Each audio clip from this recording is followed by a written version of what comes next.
মই জীয়াই থাকিব বিচাৰোঁ। মোৰ বহু সপোন আছে। মোক অলপ সহায় লাগে। ঘৰৰ মানুহে নোৱাৰা হৈছে। এজন দুৰ্ভগীয়াৰ হিয়া ভৰা কান্দোন। নাম সমীৰ উদ্দিন। জটিল ৰোগত আক্ৰান্ত কামপুৰৰ কচুৱাৰ সমীৰ উদ্দিন। জটিল ৰোগত আক্ৰান্ত হৈ বিচনাত চটপটাই আছে কচুৱাৰ জুৰিপাৰৰ এইজন সমীৰ উদ্দিনে। সমীৰৰ দুখ কোনে শুনিব, কাক ক'ব? এমাহ ধৰি এনেদৰে বিচনাত চটপটাই আছে সমীৰে। কিন্তু কিয় জানিলে আপোনাৰো দুচকুৰে নামিব দুখৰ চকুপানী।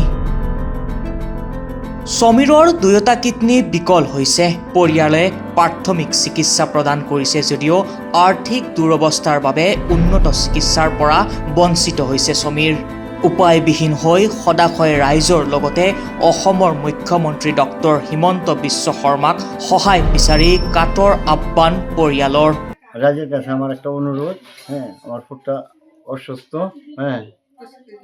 পয়সা করি নাই, চিকিৎসা করতাই না, কিছু পয়সা চিকিৎসা করছি, ওখানে আর কুলাইবার নাই। রাজ্যের কাছে আমি একটা অনুরোধ জানাই, একটা সহায় চাই সরকারে হিমন্তর কাছে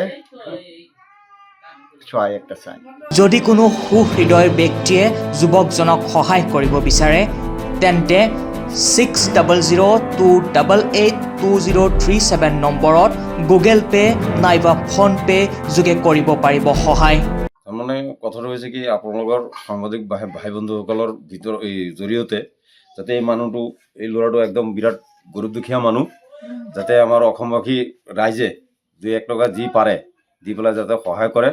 আৰু বিনম্ৰভাৱে মই অনুৰোধ জনাইছোঁ আমাৰ অসম চৰকাৰৰ, আমাৰ হিমন্ত মামাক, যাতে এই ল'ৰাটোক কিবা এটা দি পেলাই সহায় কৰিব পাৰে।